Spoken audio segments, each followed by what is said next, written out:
Welcome back, guys, to the Beyond Condition podcast, the voice of bodybuilding. And we have a returning guest. Stan Efferding joins me. Now, our episodes have been very well received across the board. Obviously, we've done a couple now, so this is our third one together. And I'm very excited to announce you because I really do enjoy our chats and it gives me things to think about. And I love obviously getting to know you more, Stan. So thank you.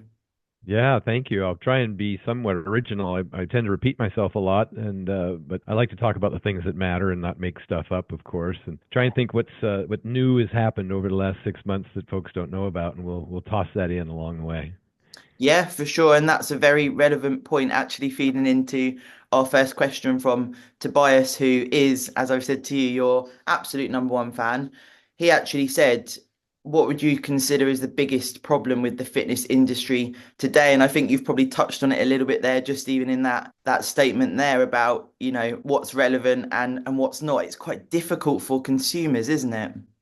It really is. I got to be honest with you. I don't know, 8 plus 10 years ago, maybe I saw this trend in social media where the Lane Nortons of the world and others were starting to call people out for being, you know, for barfing up bro science.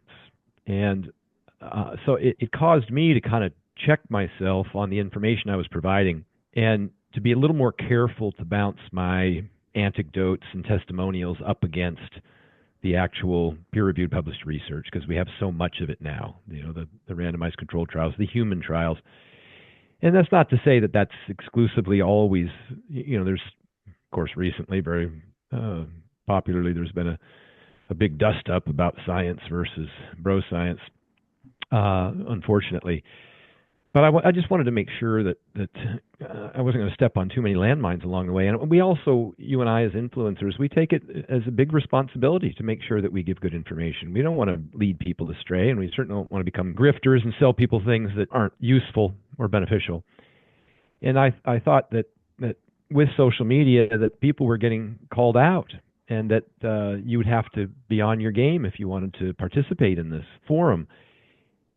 And it seems as though almost just the opposite has happened, to be honest with you. I went back to school, took some courses. I got my CSCS from, my Certified Strength and Conditioning Coach certification, and I partnered with Dr. Damon McCune, a PhD RDN, who was Director of Dietetics for UNLV. And we went through all of the things that I had been talking about to make sure that we had, sufficient evidence and that we supported every claim that we made with, videos, articles, and peer-reviewed published research so people could take a deeper dive if they needed to. And that's how my vertical diet ebook evolved from, a 50-page PDF into a 275-page, ebook with over 200 references to peer-reviewed research. It was really as just a matter of trying to make sure that we documented or provided evidence for all the questions that were being asked and expanded upon it as people started asking things that weren't provided in the first versions. And of course, I provided each subsequent version for free to anybody who bought a previous version. I didn't just change the title and make them buy again. But without blathering on, I think that what I presumed would be a kind of a self-correcting platform, social media, because people would have an opportunity to, as is happening now, stitch other folks' claims and then provide evidence to the contrary if people were making claims that were unsubstantiated. And I don't know what it is. I don't know if these folks just have no shame. There's a long list of people that come on the internet and make these absolutely extraordinary claims, and we know the names. There's no sense of my listing them. We see them every day when we watch people stitching. People who are really good at this now are like Dr. Ids, does a fantastic job, Dr. Ids. Of course, Lane Norton has done this for a long time, and he still does a good job. Love him or hate him, if you don't like his style, I get it, but he's mostly right when he calls people out for claims that they've made. And there's other people out there now that are doing it, a very good job of debunking claims. Mhm. Food Science Babe does an extraordinary job of actually putting science to a lot of the topics a lot of claims that have been made. And I think what happens is even smart people will get on a podcast and talk about mechanisms of action or mouse studies, and then they'll make these giant logical leaps into these claims about the meaningfulness of some protocol or that they were discussing, and they just there's no evidence to support much of what they're saying, and I think it's a distraction for the consumer or the viewer. And it concerns me because some people have some pretty significant goals they'd like to reach, and if people lead them astray and they're going down a path that's not going to get them to their goal, it's a gigantic waste of time. You know, their return on investment, and whether or not they invest money and time, it frustrates me. And sometimes they even make recommendations that can be dangerous. And in that case, any amount of correction is warranted and appreciated. So I don't know. I don't know that I've properly thought through all of this to be able to articulate a good argument with it. But I think everybody sees that now, that we have lots of stitches going on with debunked claims, and I kind of enjoy watching it, to be honest with you. Yeah, I do. I do. It does get a lot of views. It's not necessarily my style. I'm not that confrontational. I try not to be. I prefer, and historically, most of the content that I provide is I prefer to share information with people. John Meadows used to do a good job of that. If you recall watching him years back, he would just say, "Hey guys, this has worked well for me. Give it a try. See if it works for you." Rather than "this is the best" or "this guy's an idiot."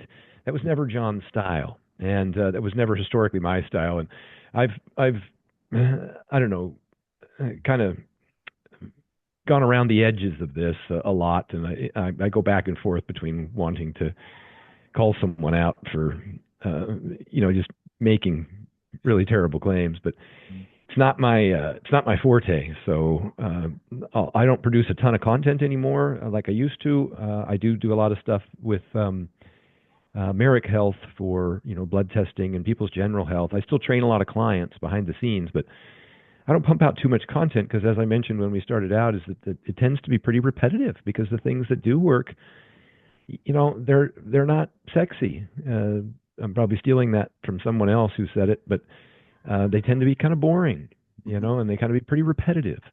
And that's what our last podcast covered at length. It's just tracking things and doing the same foundational big rocks over and over again. And it's just, somebody even recently made a comment on one of my posts that said the vertical diet just isn't exciting anymore. And at first you're like, ultimately I realize that's a compliment because Yeah. I'm not seeking excitement. I'm seeking, value. I want something that works, and what works is not sexy. For sure. And I also, everything you've said there, I think that it detracts hugely from individual experience. And it's nice where you mentioned what John Meadows used to do. So sharing some personal anecdote to say, why don't you give it a go rather than like, this is the only way. And I feel like a lot of, bodybuilding, powerlifting, things that we've both been involved with, a lot of it's going to be personal anecdote and individual response. But you know what it's like. You've mentioned there with like podcasts and information. You can listen to a whole podcast and hear 10 seconds, and that could suddenly cause you to have some sort of belief in a system, in a method. And that could be by one of the influencers you've mentioned that is, maybe going from A to Z without looking at what's actually involved. And then suddenly you're brought into this belief. And it's really, really difficult because there's nothing you or I can do as such. But I feel like even talking about it today, it's like maybe we need to understand where those beliefs are rooted from to then understand why we've latched onto these certain things. But it can cause, of course, if you have a coach, if you're doing something already and it's working, you might think, oh, that's going to work better. But maybe you just needed to carry on doing the same thing, if you know what I mean. Yeah, and as a coach, working with clients at a very high level, I work with a lot of professional athletes. John Jones, the UFC heavyweight champion, and more recently Mitchell Hooper, the current world's strongest man, and of course now Hafthor again. He's gotten back into strongman. I often call it the shiny object syndrome when they say, "Hey Stan, what do you think of this?" And it's a distraction, and it's annoying when somebody overhypes a program that really isn't very beneficial. And now I've got to take time out to explain to them why it doesn't work. But at the same time, you risk potentially having them maybe want to try it anyhow, and maybe going somewhere else to find that resource, even though you know full well it's not going to benefit them. And see, it's a very difficult path to manage, especially if there's multiple coaches, and one of those coaches has a belief system that's inconsistent with the evidence and convinces the athlete that they should try this, and then it's at what cost? What are you going to, you have limited physical capital to invest, and so what are you going to take away in order to include that, if in fact it does take away?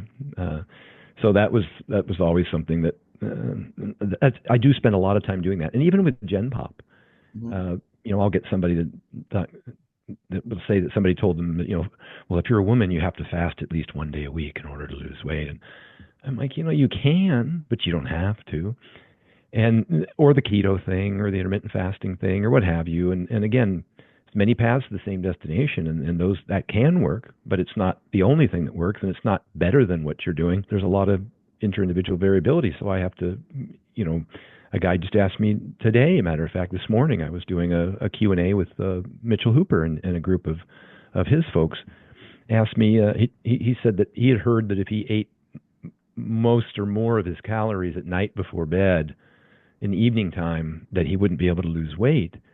And he works 11 and a half hours a day. He's got this really long shift, 5 days a week. He works over 11 hours a day. Doesn't get home till 11 o'clock at night.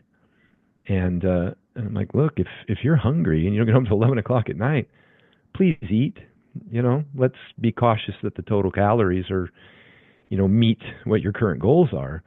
But the idea that you have to avoid that meal simply because eating before bed is supposed to infer some special negative, impact, maybe, depending on the size of the meal and how soon you go to sleep thereafter, it could interfere with a little bit of your sleep quality, possibly. But it's, as far as calories go, when you eat them in the morning, eat them at night, we both know that's when you control for calories and protein, that it doesn't matter. For weight loss, I hate to see people set themselves up with programs that they think are either the best or the only way to do something that's really inconsistent with their lifestyle, or it's not something they'll be able to sustain long term, or it's something that the term what I use, it becomes overly restrictive, and it's just not enjoyable. And if you can't create a diet and exercise program that has some level of enjoyment that's not sustainable, you're not going to adhere to it long term, and you're going to resent the program and yourself eventually for supposedly failing, because you couldn't do that program, and you didn't fail, and that program isn't, you're not obliged to do that program to be successful. So yeah, it is frustrating, and I do end up having to debunk those things, even though I try and avoid those conversations as much as possible. If somebody asks me, I got to tell them, hey, it's not any better. Let's find out what works best for you. For sure, it is, and that's the example you gave there of eating late at night. I haven't heard that one for a while, actually. That was like a blast from the past, because that almost went round for quite some time, and I guess it's reminded me as well as how like one thing can like it comes into the media, and then suddenly like everyone's talking about it. Then it's something else, and you forget about that, and these cycles that happen, of course, and. Oh my God, the cycles. Yeah, they all come and go. Like, people think keto's new. Like, I started competing in 1988. How many times has keto come and gone since I've been competing? And like, I haven't tried keto how many times? In the 90s, again in 2011. We've done it all, even against our own best advice. But yeah, for me, we keto was not good. No, we tried, and that's not to say that it can't be good for some people, but the point is, it's not new and it's not superior, and there's pros and cons to everything, and so I'm cautious to make sure that my client, and we may have talked about this a little bit before, but it can be frustrating for a client when you tell them there's multiple paths to the same destination. Just tell me exactly what to eat, Stan. What's the best? And unfortunately, there isn't a best for everyone. And then they get a little bit frustrated because the path isn't clear. And you're asking them to, well, try this and then try that. They're like, what do you mean try this? Don't you know how to get there? And I'm like, yeah, I know how to get there. But I don't know which is the best option for you. It'd be the same if you Googled directions and they show you three different paths, and one of them's the freeway, one of them's back roads, and one of them has a traffic accident. You just don't know, until you embark on that journey, which is the best path. And maybe by looking at those three paths, which one is consistent or inconsistent with your personal preferences. Some people can include small amounts of their favorite foods and be able to have the discipline to turn that off. Other people, if they have one chip, they're eating the whole can. Is that Pringles, once you pop, you can't stop? I've had clients I ask them, I said, are you the kind of person who can have one cookie? Or if you eat one cookie, are you going to eat the bag? And they're like, oh no, I'm a bag guy. And I'm like, well, we probably should avoid the cookie then and find a swap, an alternate, a substitute. Yeah. But there's other folks who are like, no, I can eat a cookie. And I'm like, great. Let's not abstain then. Let's keep some of that in your diet program. Yeah, Yeah. that's very good advice as well, and also correlates with, there's going to be different clients. So you've mentioned working with top performing athletes and lifestyle, and I have the same mix. And actually, it's super cool to have that as a coach as well, because it's really nice to help people in so many different ways, and it's personal life as well, learning them as a human. And I feel like, there's going to be appropriately placed food, and you learn that individual. And as you said, that question is a really nice question to have. And this can be for competitors as well, maybe in the off season or the time away from stage and preparation. It's like, so what are your preferences? And I think that sometimes, and this is exciting for me as a coach, it's learning what food you actually like, rather than maybe what you've in a preparation, what you've told yourself, oh my God, I want to have XYZ. Sometimes when it actually gets round to it, you're like, I'm not really sure what I would have if I went for a meal out, and this type of stuff. But also that feeds into what's happening with the media, and this is where as coaches it's important for us, if we can get that bond, build that trust to be able to ask these questions. Because also I feel like sometimes these questions, as you've almost sort of touched on there as well, actually the client's like, I don't want to answer that question. I don't know. You tell me what to eat. And it's like, let's try and build that trust and evolve together. Yeah. Yeah. And sometimes you just have to kind of remind them the main reasons why things aren't working when they stop working. When they say that they can't lose weight or they aren't losing weight on a program, you kind of got to go back to, well, the vast majority of the time it's because sips, bites, licks, snacks, sauces or even underestimating portion sizes. The vast majority of the time, you're consuming more calories than you think you are, as much as you want to maintain. And it happens on both sides of the spectrum as well. I have clients that are trying to gain weight, and they'll swear to God that they're eating a lot of food. And I'm like, well, that which gets measured gets improved. Let's get a tracker out. I want you to weigh and measure and put it into an app, and let's find out. And they're like, oh, that they finally realize that no, they aren't consistently maintaining a calorie surplus, and the calories they thought they were consuming are less than what they actually are. So it happens on both sides. Yeah, it's a lot harder than people think. It's like this, especially if you've come out of like a diet or a preparation for a show. You're sort of like, I could eat everything, but obviously have that period of time when you're coming away from the diet or the competition where you are more hungry, depending on how, of course, lean you got and how long the diet lasted. Then you get to this point where you're in that growth phase, you're going, well, to eat consistently high calories or a calorie surplus, as you say, it's harder than you'd think. And it gets to the point where, you feel like you're sort of eating all the time. You can feel maybe a bit of detriment towards your training performance, and the things that you get at the tail end of a diet, you almost get the same type of things, but it's obviously a very different scenario. And it's funny when you get someone that's like, yeah, I can eat loads of calories, like you say, and then it's like, try and do that for days at a time consistently. It is hard, isn't it? Yeah, and eventually, it it's kind of like even with dieting, initially you'll get most people go on a diet, they lose weight because they just make a few quick changes. They take out the obvious crap and, the ultra processed foods and the fast foods, and they start cooking at home a little more and they start making some great progress initially.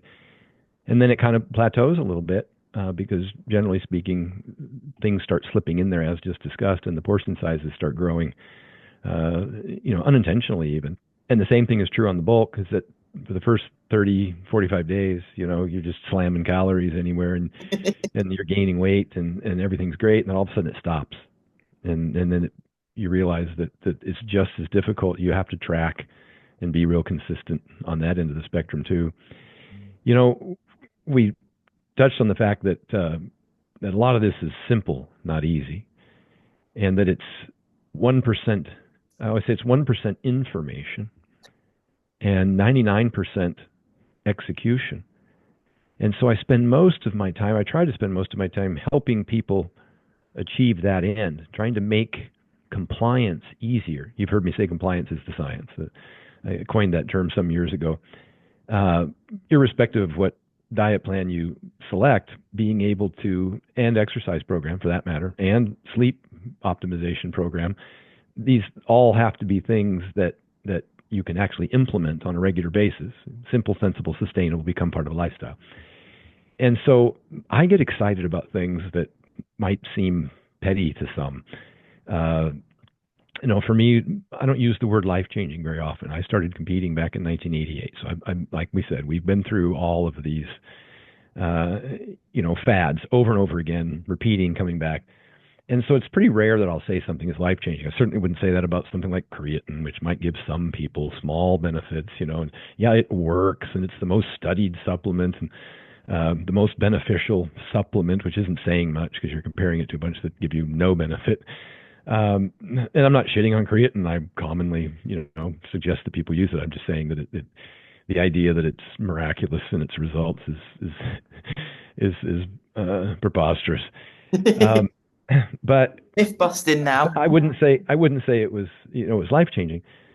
But I've often said that things like getting a CPAP for someone who has apnea, Yes. life changing. I mean, you wake up the next day or the day after, and it's like a cloud was lifted off of you, and all of a sudden you have this energy, and that's just what you feel, not what you understand is going on inside in terms of the blood pressure reduction and the insulin sensitivity improvement and the lean mass retention and the energy that you can put into your workouts and all of that. There's just so much happening. So I said that's life changing, and I even said something as simple as, we talked about this before. A lot of my athletes use it. Just when I graduated from carrying around plastic Tupperware containers to using a hot thermos, made a huge deal in terms of my ability to cook a hot meal, put it into a thermos, and it would stay hot for 10 or 12 hours. And I wasn't have to run around and find a microwave or eating cold food. And it just made the whole process more enjoyable. And I could plug 2 of those thermoses into my backpack, and I could jump on a plane and I'd have my meal. So I wanted that felt good on me, that met my macros and my calories, and I didn't have to forage for nuts and chips on the plane, or I didn't have to go eat airport food or fast food. Which once you eat, I hate to use the word clean, as you know, but once you eat healthy, more whole foods, more less ultra processed foods, and you cook your own foods at home without a whole bunch of added, I don't know, sauces and whatever else. Once you do that consistently, it becomes hard eating something that's kind of off of your clean menu, like airport food or fast food. All of a sudden, you feel like shit. And I've had people say to me, Stan, I used to be able to eat this stuff, and now when I eat it, I just feel terrible. And my response, I always kind of chuckle. I'm like, you stray, you pay. But I'm just like, well, imagine. I said, why don't you consider this? Maybe that's the way you always felt and didn't know it, because that's the way you always felt. Rather than now feeling so much better, and then when you eat that, you feel shitty, you can actually distinguish between the two now. And it's kind of enlightening to think that I didn't realize, because that's the way I felt every day. I thought that was normal. And then when you start eating healthy and exercising regularly and getting sufficient sleep, and you have this whole new, you've fine-tuned your body, and you feel, it's a gradual process. You start feeling better. And all of a sudden you go get one of those gut rocks, at an airport or fast food or even room service. And then you just feel it. It hits you like a hammer. And, I've always said that I don't eat foods I like. I eat foods that like me. And I make that decision about an hour after I eat.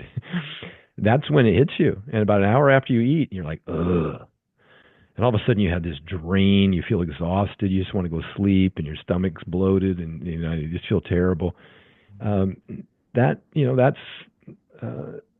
that's hard once you start getting consistent and eating better and sleeping more regularly and getting rid of the alcohol in the evening, which hugely compromises your sleep quality. People don't appreciate that. You might be able to get to sleep because you had a couple of drinks, but the quality of the sleep suffers.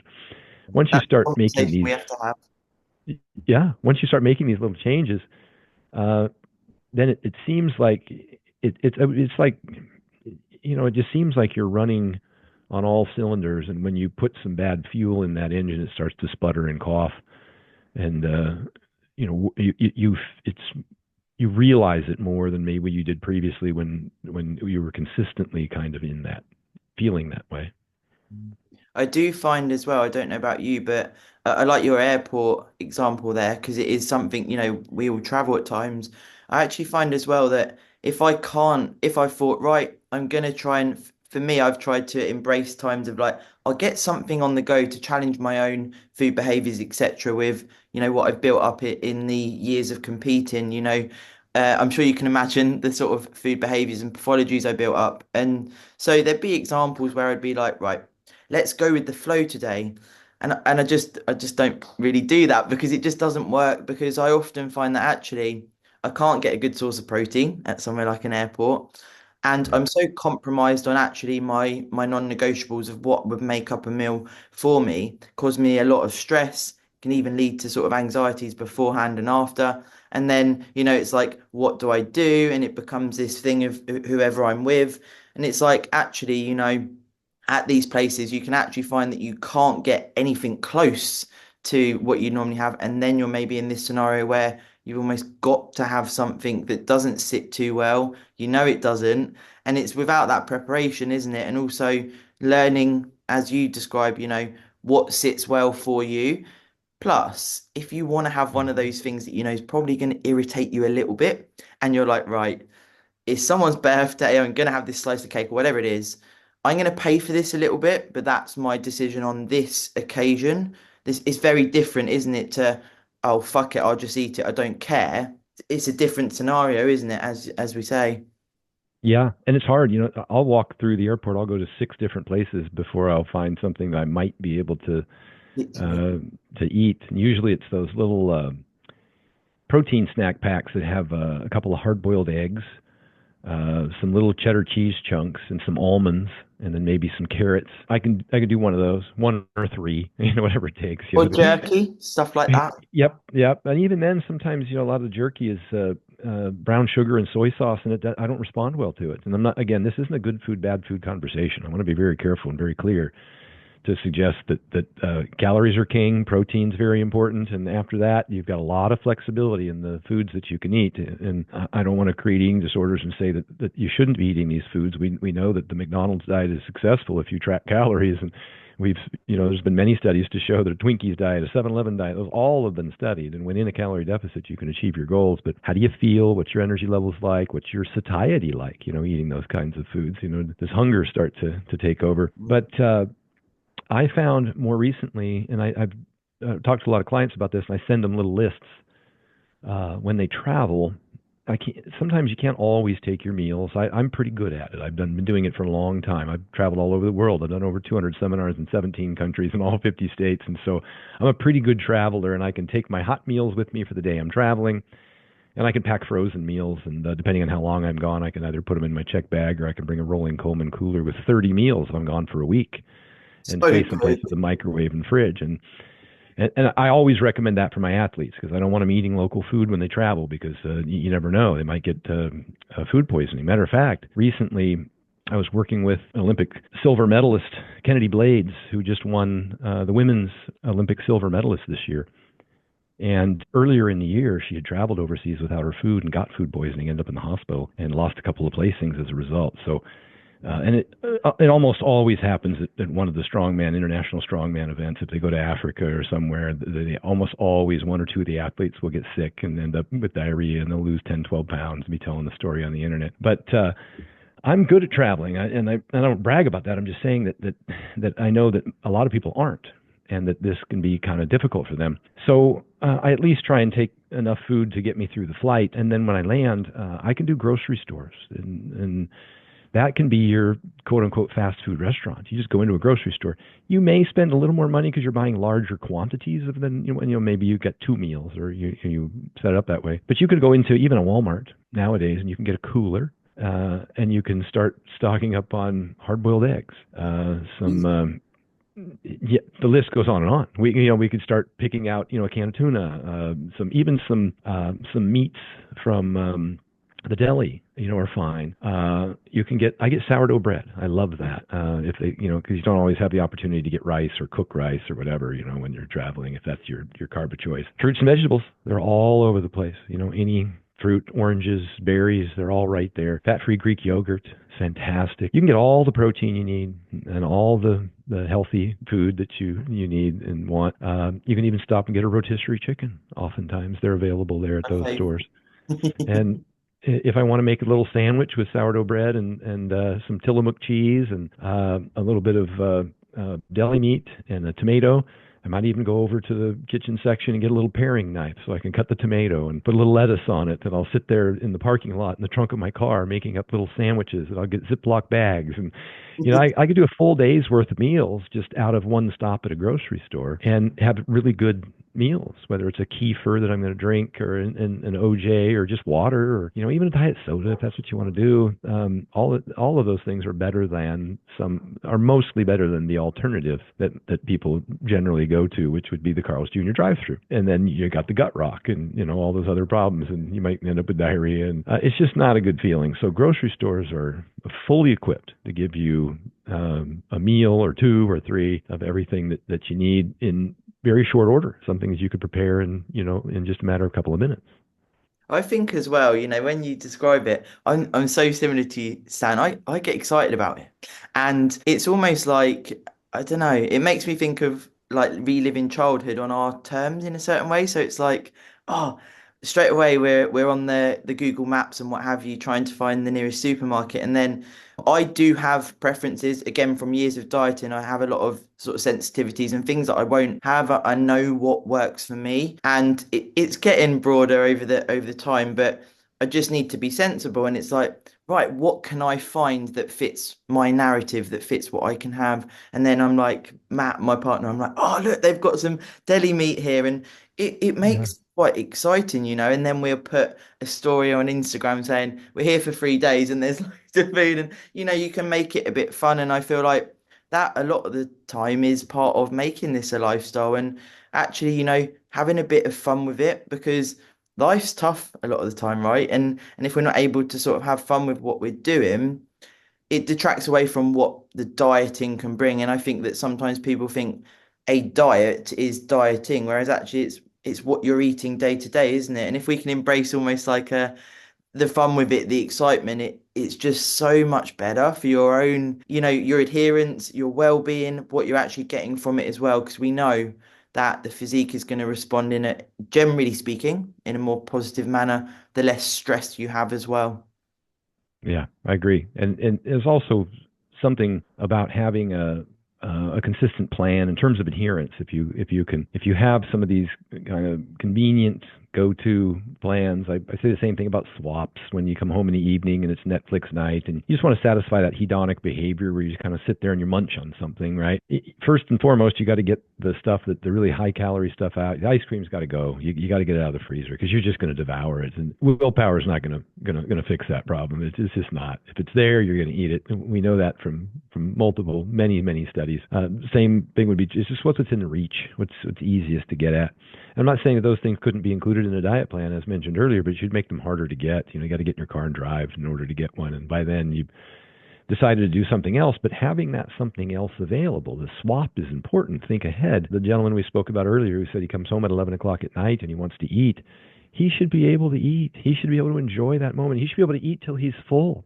He should be able to experience that because that's one of the main reasons that we do eat, is Nice. so that you can, yeah, to feel that sensation of being full, but you can get full on very healthy, very low calorie, very bulky food, high volume, low calorie food, and that's where you can start to throw together salads, with a lot of things in there like strawberries and diced apples and a little bit of chopped almond and some sort of crunchy lettuce, so you're not chewing on the spinach that tastes like dirt, and just having an enjoyable experience with textures, fat-free cheddar cheese, a little bit of apple cider vinegar as opposed to a really heavy calorie dense oil dressing, little things like that can make that an enjoyable experience. Throw in a little bit of lean top sirloin steak is very low in total calories and very high in protein. Um, and then some other swaps. Popcorn is one of Lane Norton's favorites, just to have some air pop popcorn. I love biltong, which is a type of jerky that doesn't use soy sauce or brown sugar. It's very low in calories, very high in protein, pretty low in fat. And you can sit there and chew on beef jerky for minutes and minutes and minutes. And it takes you damn near half an hour to eat a big salad, as you know. It's such a laborious project. As long as it's tasty, as long as you made it, meet your needs. And then fat-free Greek yogurt and berries is my favorite. That's the replacement for ice cream. The fat-free Greek yogurt and strawberries. I mean, there's only 130 calories in a pound of strawberries. That's a lot of damn strawberries. And you could do raspberries and blueberries too. But you could sit there and shovel a lot of that in and just gorge on it and probably get half the calories of a little thing of a little tub of Haagen-Dazs. And I happen to know a little tub of Haagen-Dazs is 880 calories because I used to eat one every night when I was powerlifting to try And and also, it purposely doesn't gain fill you weight. up. It doesn't fill you up. It really doesn't, and it's so easy to get to the bottom of that thing. It's damn near 1,000 calories, but you can just, I mean, it seems like nothing when it's gone. But I would actually eat dinner and then eat a whole another pint of ice cream. That was kind of my weight gain program for a little while, just because I was short on calories.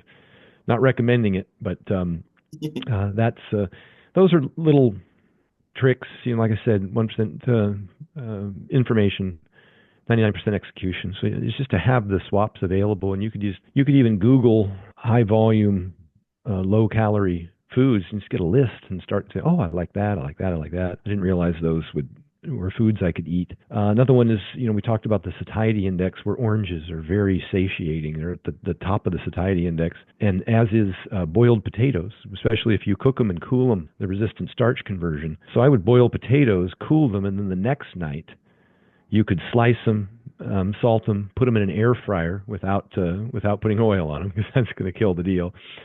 And at least they'd be crispy and crunchy, and they have a little bit of salt.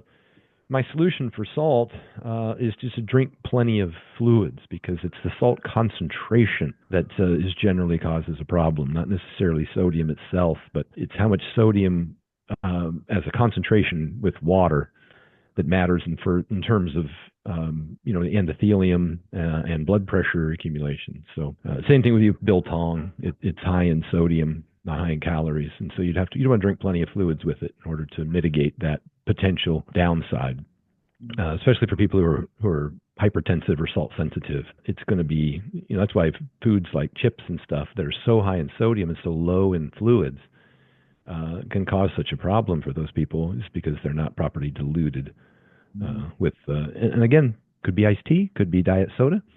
I know that upsets a lot of people, but the research is pretty clear. When you substitute sugar-laden beverages with diet soda, we see weight loss. You kind of got to meet people where they're at. If they're currently consuming a lot of sugar sodas and you replace it with diet soda, there's a benefit there. And you got to move people slowly through this transition. You can't just walk in there one day and say, okay, you're on tilapia, egg whites, broccoli, and protein powder. That's a client you're going to lose really quick. Oh, honestly, funny you say about egg whites. I've had recently, I put this on my stories not long ago. I had 5 consultations in a row, and the same meal one from all different coaches, Oh, of 4 course. egg whites and The an egg. guru diet. Yeah, and I was like, am I Nobody's missing eating that. something as a coach here? Because Yeah. And it's the same damn coaches will bring you in to do battle ropes and burpees and blow their whistle and try and see how much they can make you sweat and how hard they can make you breathe. None of that is enjoyable. None of that is sustainable. None of it's necessary. And so I always, when I tell people about that guru diet, they're like, they always nod because they've been through that experience with some other coach, some bikini coach, and that has historically always been. Although I must say, one of the largest bikini coaching companies in the country came out of Florida. I forget their name because it's been some years ago. They switched and started including red meat and fruit back into the diets for the women because they saw so much. I had been talking about that for about, I don't know, damn near 10 years at the time, that these women were suffering from amenorrhea, cessation of the menstrual period. They call the female triad, also low iron, they were getting shin splints and suffering from calcium deficiency as well because they were cutting out dairy, of all things.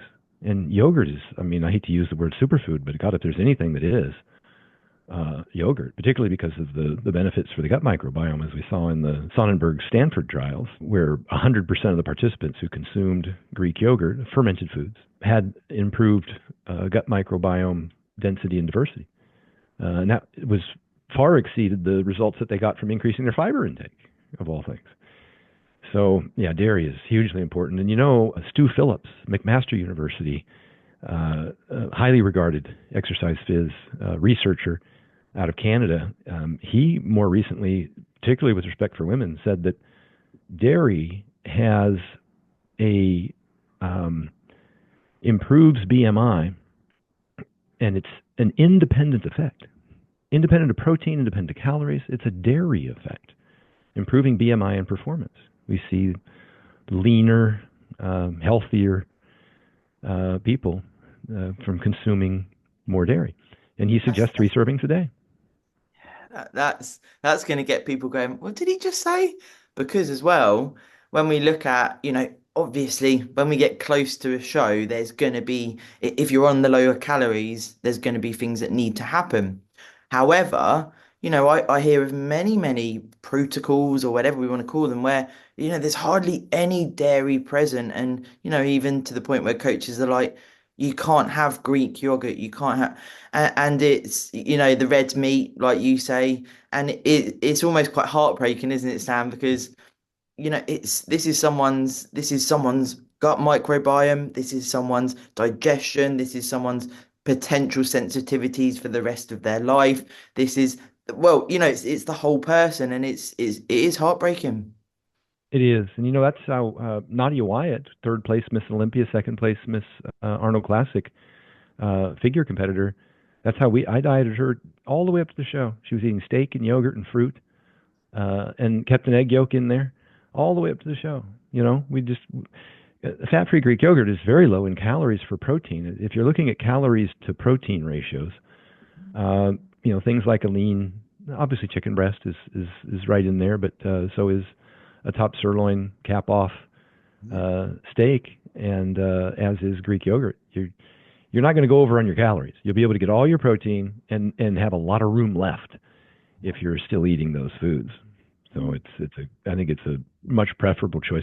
Plus, you'll have more energy. You'll obviously have more micronutrients, so you're less likely to suffer from some of those things like anemia and that bone mineral density loss from low calcium intake. So I don't, I've always said that if you want to be healthy, don't compete, and I believe that is something that is it's a tightrope that people walk. But if it doesn't provide you any competitive advantage, why harm yourself in that nature? At some point you have to ask yourself, is this going to make me better on stage? I think it makes you worse because I think with those that over restriction of the micronutrient density, I think it compromises your training. I say the same thing about depleting carbs too much. I would rather bring fats down to, still within a healthy level first, because the training stimulus, particularly for physique competitors, bodybuilding, figure, physique, bikini, wellness, the training stimulus is the primary driver. It's not even the protein intake. It's the training stimulus. It's the primary stimulus for retaining or gaining lean muscle mass. And as soon as you start getting weaker, you're going to start losing muscle mass. That's a direct one-to-one causal problem. As soon as you start doing those, you remember years and years and years ago. I don't know if anybody's still doing it, but we used to think that if you were training for a show, you started doing these really high rep, lightweight exercises, right? And Say goodbye to performance because you're in a deficit, basically. yeah, and I mean, we know that you can grow from lighter weights, maybe as low as 30% of your one rep max, as long as you do enough repetitions and get close enough to failure. But it's very fatiguing. It's not something I would recommend to anyone Mm. pre-contest, particularly when you're in a calorie deficit. You don't want to be doing things that have a higher fatigue ratio. And so it's just the idea that just going in and moving lightweights. Nadia, it was easy because she liked powerlifting. She competed in powerlifting, and so she didn't like getting weak. I didn't like getting weak either, and I found that ultimately there was a reason for that, is because the weaker you got, the more muscle you were losing, and that doesn't bode well for your stage presentation. It also doesn't bode well for the general population, and you know this from the latest research. When you lose weight, your hunger signaling goes up, right? You start getting hungrier the more weight you lose. The primary driver of that is lean mass loss, not the fat loss. And the reason that a lot of people gain back a lot of the weight that they lose, particularly when they lose more muscle and they get really hungry, is because the fat comes on quicker and the muscle takes much longer to come back, particularly if they're not very adept at getting sufficient protein or training, if they're not working out. And your hunger signaling will persist until that muscle comes back. And that's why there's this lengthy period under which you just are constantly hungry, and you may have even gained more weight than when you started to lose weight, but you haven't gained your muscle back yet. And the muscle seems to be the driver of that hunger signaling. And so at all costs, when you're dieting, when you're losing weight, getting sufficient protein and training to retain as much lean mass as possible will make it such that when you do lose weight, you'll have less hunger signaling. It's not going to go away completely until you kind of add back in your calories to maintenance after the deficit. But the less that you have, the better in terms of hunger. And as we've talked before, hunger is really ultimately going to be the reason why you fail. And if you can minimize that hunger, and there's tips and tricks we just discussed: higher fiber, higher protein, more voluminous, salads, liquids, things to stretch the stomach out, taking longer to eat, so that delay in satiety signaling has a chance to get there. We have a host of different things that can help. They're not, extraordinarily beneficial. You're still going to have a little hunger, but hopefully it won't be hanger. And that's how we know we know now that the hunger is such an important thing to mitigate because of all the new SGLT2 inhibitors, the Wegovy, Ozempic, the semaglutide, the tirzepatides. They work by knocking out hunger. And if you could do that without the medication, then you'd be successful in your diet because you wouldn't have food noise and you wouldn't be apt to overconsume. That's, ultimately that's the basis of all of the weight gain, is that you're hungry and you're driven to eat, and you'll overconsume. You'll eat more calories than you can burn, and next thing you know, you're putting the weight back on. Yeah. And that's just spot to my mind, actually, with Ozempic. There's actually conversations in the bodybuilding world about that being utilized in a reverse out. And, it makes sense to a certain degree where, obviously, like you say, particularly after a prep, nothing's hitting that hunger, and you become a ravenous beast. And, personally for me, I'm a bit cautious of that if we were to use something like that in a reverse out. However, it's that boring again. I'm always like, hi guys, I'm going to be boring here, but you're repopulating your gut in this time when you come away from a pretty severe diet, depending on what you've needed to do, right, to get to competition. And it's like, yes, it's boring, and maybe people don't want to hear it because you want to have X, Y, Z that you've built up in your mind. But I think it's important where you can have conversations and there is education into, also for myself, it's caused long-term damage from, years of competing and what we have to do. What does that look like years down the line? But at the time, it's like, I just want to eat all of this stuff. And it is difficult because Yeah. how do we tame the beast? And this is where, like you say, I always, recommend a similar meal structure, similar meal timings, but a bit more food there. So, like you say, the boiled potatoes or things like this, add your carbohydrates, add some fats, and slowly over time. But it takes a fair amount of patience, doesn't it? Because you're like, when is this gonna It does. That's the hard part. It can take months and months to get enough diversity back in your diet that doesn't make you just uncomfortable and bloat you. And so it's titrating small amounts of very individualistic foods and then adding them in as you become more tolerant to them.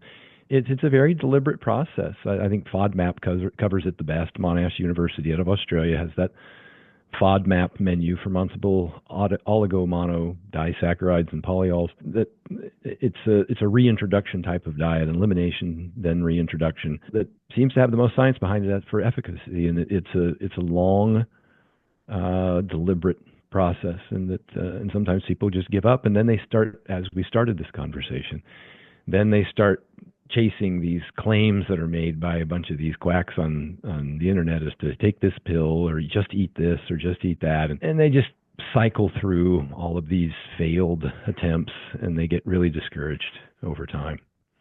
it is hard. It is that I You have to be feel like patient.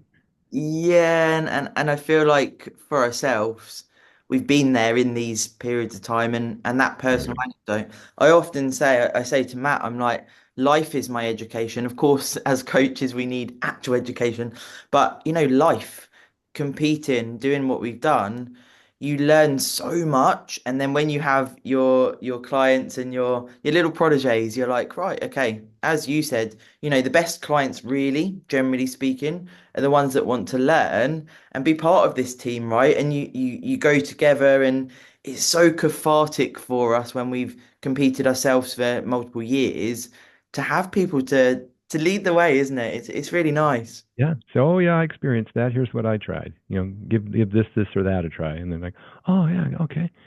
Yeah, And if it works, then you're excited that we may have tried three different things and failed multiple times to get to the one that worked. Whereas if we can expedite that process or prevent our clients from having that same pain, that's when it's very rewarding. for sure. Now, I want to ask you a couple of questions from a good Shoot. friend of mine. I call his Instagram handle. You know what it's like. The Instagram handles is Big Nath. His name's actually Nathan Styles, but we'll say Big Nath because that sounds sounds appropriate. Now, he's a coach and he's also a IFBB pro.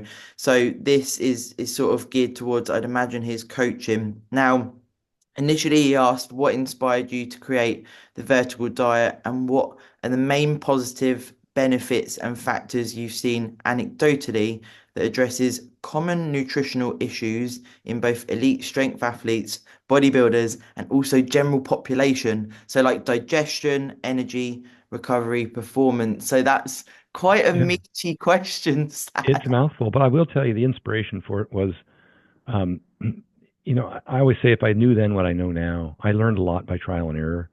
Even though I studied exercise science in college, I trained athletes and I competed and I was a coach and I've hired coaches. I've collaborated with a lot of great athletes over the years. So it's just a learning process. And as he knows from being an IFBB pro, is that he's spent the bulk of his time out searching for how to continually get himself to improve. And that's a long journey, both time and money and experimentation, et cetera. And we're willing to, do damn near anything, and we learn everything and try, everything along the way to see what works. I feel like I've done that many times, bulking up to over 300 pounds to powerlift and dieting down to single-digit body fat to bodybuild, back and forth and back and forth. I gained and lost, and this is conservative, over 1,000 pounds throughout my career.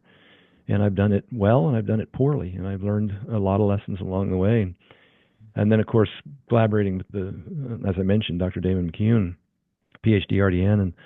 And so I have lots of anecdotes, of course. I can tell you what I felt worked and what I felt didn't work. Uh, I, I dirty bulked at times to get big, and I ended up fat. And I was too restrictive and did too much cardio sometimes to lose weight, and I got skinny and lost muscle and strength. And so I learned that neither of those are good paths to take, and I had to be more patient, take a little more time, and work in a smaller calorie surplus and a smaller calorie deficit. And lean mass becomes kind of the holy grail. You want to hold on to that. Like Mark Bell says, strength is never a weakness, right? And weakness is never a strength. And so what I started doing is that towards the end of my career, people started to ask, especially when I got, into the magazines, I got my FE Pro card, and I was all over social media and the like. I started getting more and more questions, DMs. I've answered over 50,000 DMs in the last 5-6 years. I make an effort to. I feel I'm somewhat humbled by that someone would reach out and ask me a question, and so I endeavor to answer, whether it's a brief answer attached to an article. I've got a copy and paste, and so I've had lots and lots and lots of questions, and I felt like I was answering a lot of the same questions over and over and over again. And so I just started pulling up notepads on my iPhone and titling each one of them a different topic, whether it was blood testing, whether it was weight gain or weight loss, and nutrition, macronutrients, micronutrients, you name it. The list goes on and on. Sleep, hydration, strength training, hypertrophy. So I had all of these different notepads, and then every time I came across some really good information, I obviously would put in what my preferences were and how to achieve those ends. But if I found good things that went in there, I would copy and paste them in there. And so now, over the course of a number of years, I had accumulated a book's worth of stuff on every topic imaginable that people had asked me a question about, and I had endeavored to go do some research. I put in my thoughts on it, and then I backed it up with a link to a video or an article or peer-reviewed research, so that they could, so it wasn't just me saying, some of it was probably to offload the responsibility of the response to some domain-specific professional that was, credentialed in that area and who was also, trustworthy and not just spewing nonsense. And there are those out there. We've got plenty of MD cardiologists making really horrific claims about nutrition, along with the whole host of chiropractors, God forbid. So I've compiled and sometimes I'll remember a post on Instagram that a PhD in gut health made from 2 years ago. I don't know what it is, but sometimes it just snaps into my head when somebody asks me a question. And I'll be able to go back and find that because I copied and pasted it. And I put their name and a brief sentence as to what it was about, and then I can go re-look up that Instagram post where they had done a really nice article, or like a post on that with multiple slides and pictures. There's an extraordinary amount of great information out there, sifting through a lot of crap to get to it. But I think I've done that. I have this host of people that I listen to on a daily basis that I tune into and seeing if they posted something, because there's the resources are so deep now and so talented, and you got experts that not only people who are academically credentialed, PhDs in physiology or nutrition or what have you, or in cancer biology. I mean, you name it. They're out there and they're on social media, but who also lift and may have or are competing.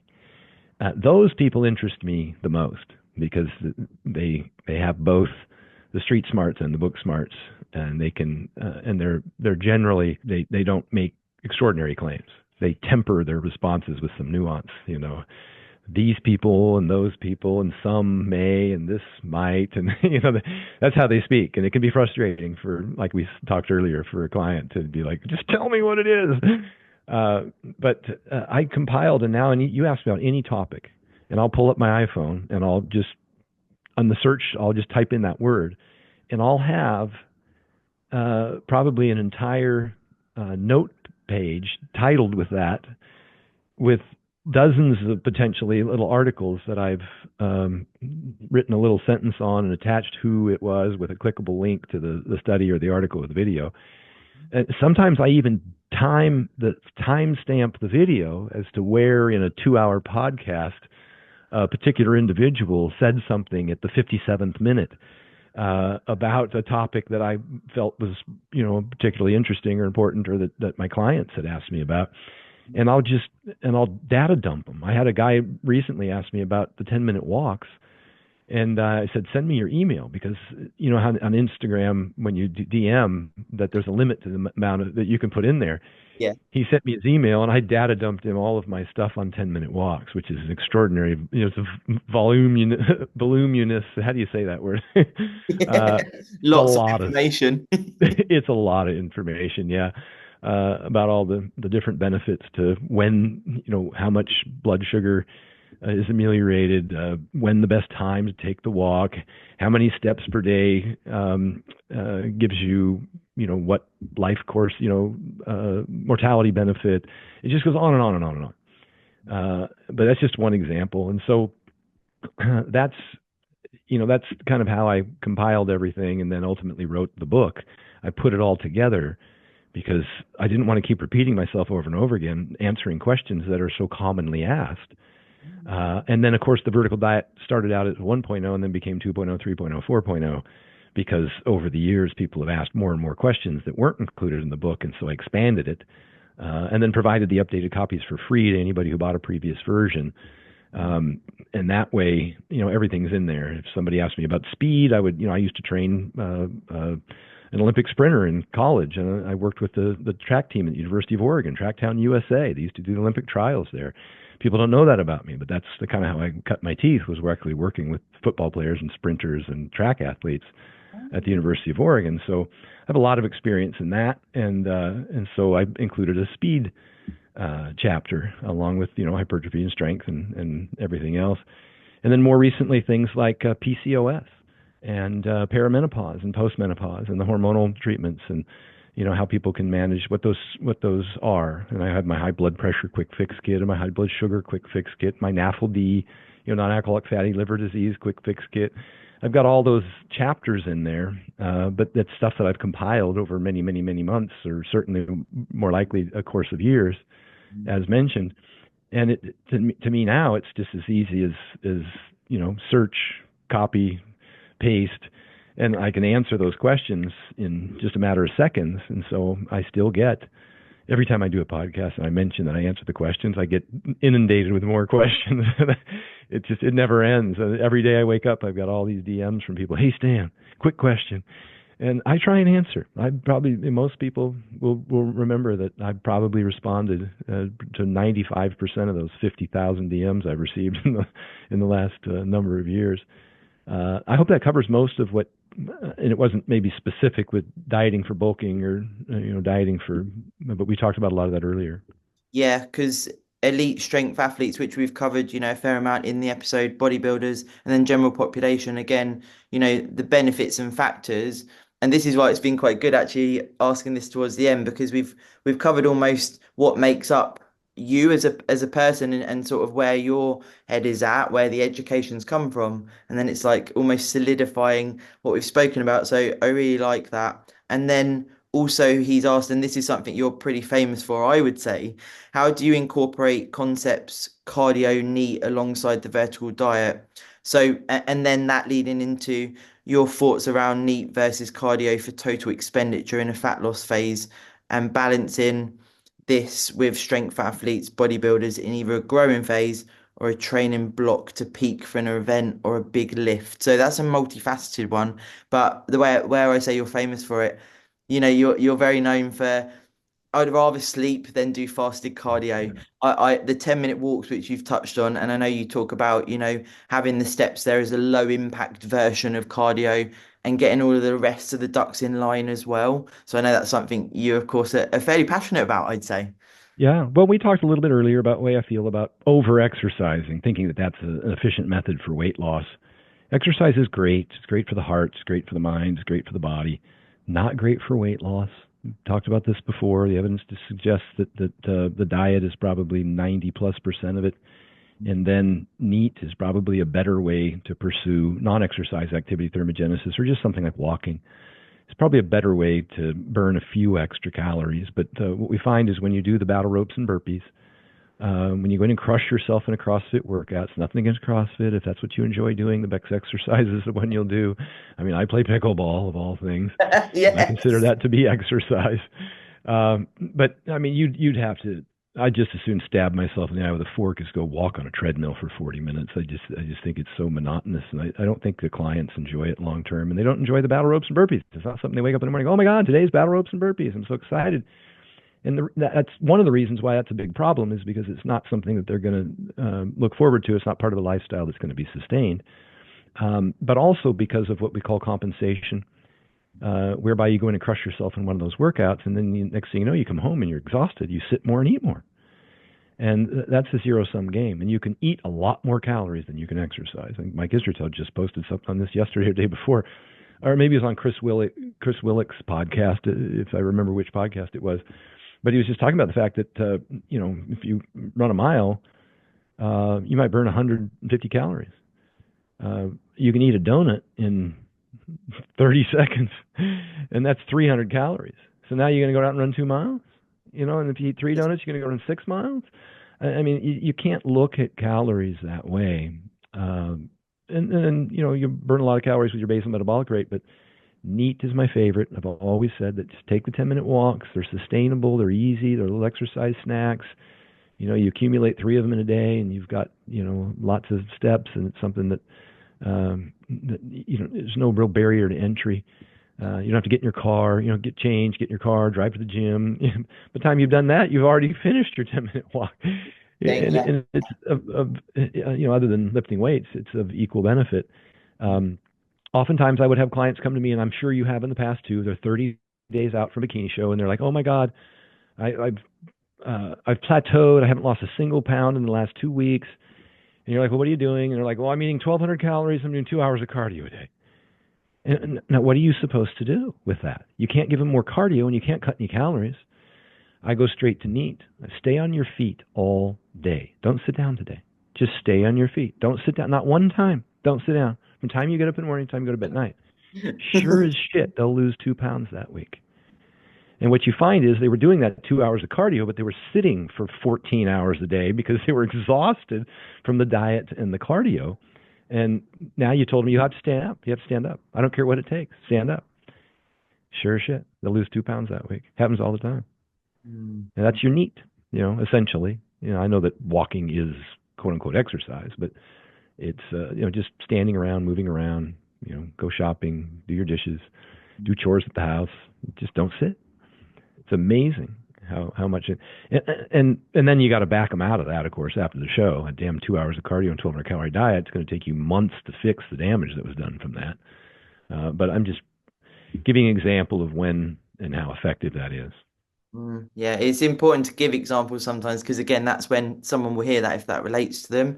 And of course, Yeah. you say, doing whatever it takes, there is points of, people do have to really, really dig at times. And then, as you say, it's the considerations of backing out of that as well, which, hopefully the coach is there to support that, or you have the knowledge from previous competitions to do that because it's pretty rough, even like we said earlier about the hunger. Now, Yeah. I'd love to get you back on at some point to talk about actually your competitive journey as a person and what, because you've obviously done multiple sports. You're now doing, go on, what are you doing now, Stan? How far from grace can one man fall? My wife introduced me last year to pickleball. And as it turns out, we lived in Las Vegas right on Sunset Park, which has a brand new 26-court professional pickleball facility, lighted from 5 a.m. to 11 p.m. I had no idea. I didn't even know what pickleball was a year ago. And so we started playing in our driveway and then playing the neighbors and then playing our relatives would come over. And next thing you know, I'm taking lessons at the park and I'm going out there every night and playing challenge games with people at the park. And now I've played all over the country. I played internationally, not competing, but I've, every I take my pickleball paddle and pickleball with me. And I just get on one of these websites and find people that are playing locally and go join them, or call and get a lesson, or find a coach somewhere, and I'll just go in and play. And I even went to the Olympia in Columbus and I went and played. I went out to Iowa and played. I went over to Brisbane, Australia and played. I'm here now in American Samoa, and we play every day in an indoor pickleball court here. So that's my exercise. I do at least an hour and a half of pickleball every day. It's not, for people who are good, they don't have to move around very much. I'm not that good. So I'm running all over the place all the time, and it's a lot of exercise. And one thing I learned, because of the lateral movement involved in pickleball. You're going left and right a lot, and you're lunging and doing a little half squat lunge to try and reach. And I learned that I'm not as athletic as I used to be, and that created a lot of fatigue for my body, my hips, my ankles, my feet, my knees, just from moving laterally and very quickly. That's another big thing that you lose fast as you age is speed. Because I mean, think about it. If you're 40 or 50, when was the last time you actually sprinted? Yeah, Probably when you were in your 20s. The same was true for me, except that I started sprinting with that overspeed treadmill intentionally because I was aware that speed, and I would use that assault bike, to try and get some speed. So there were some things I was incorporating, some box jumping, some slam balls, some med ball throws. I was doing some things intentionally to try and create speed. I don't think most people do, but that's part of my workout now. And they're low fatigue. Running stairs is a nice speed movement that's low fatigue because it's all concentric. It's push, push, push. You don't have that eccentric braking load from actually running and sprinting on a track, which is very dynamic and can cause a lot of injuries for people who aren't properly progressed. But that's been my new thing, and I found out that I had to decrease my training volume and load. Not load so much. I still lift heavy, but I don't do as many sets. I don't do as much frequency because that's you have limited physical capital, as mentioned earlier. You only have so much fatigue, and it all goes in the same bucket. And if I'm utilizing some of that, if I'm investing some of that into a pickleball play, which I know it sounds wimpy, but for me it was very fatiguing. I was 245 pounds lunging side to side for 2 hours straight playing pickleball. Then I was sore all the time, and it wasn't a good hurt. I started having some foot pains and some ankle pains and some knee pains and some hip pains from all the aggressive play. Because when you get into when you're in the heat of the moment in the game, you're not careful. You're going all out, whatever my all out is at yeah, 57 but it years old. is competitive. It's all out for me. It's somewhat laughable. If anybody was watching, it wouldn't look very athletic, but it is what it is. So I had to decrease my training in order to account for some of the additional fatigue that I was getting. And it took me many, many months. It took me 6 to 9 months before the pain started going away, before my ankle started recovering, because I would keep playing, of course, on I started pulling on knee sleeves, and then I realized how stupid that was to start crutching yourself, We all because do it. you're better off just not playing as much. It's all about load management, and that's a whole other conversation and podcast. Is pain in general is really about load management, and when you exceed your current level of fitness by too much, you're going to experience pain, and you got to reel it back in, heal up, and be more gradual about your progression if you don't want to experience that again. So yeah, that's what I've been doing about the last year, and I dropped weight as well because the added weight was a hindrance both for my performance and for my fatigue and pain accumulation from that. And so I went from 245 down to the low. I lost over 20 pounds. Went down to the low. I'm down at 222, 223.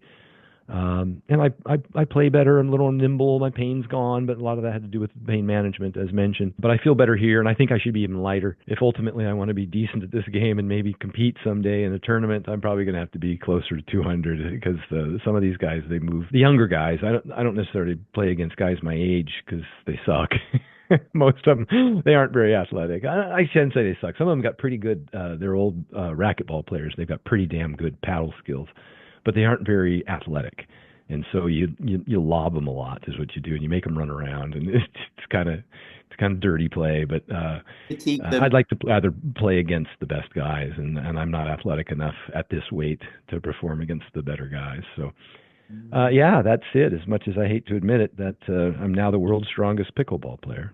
I love that. I think it would be really cool as well to actually talk about like your experience of what show day was like when you were competing and when you got your Yeah. pro card and like all of the things you did and have those comparisons to like maybe what it's like now as well and then what you did with powerlifting. I'd really love to do that on top Yeah, of this anytime. episode at some point if that's okay.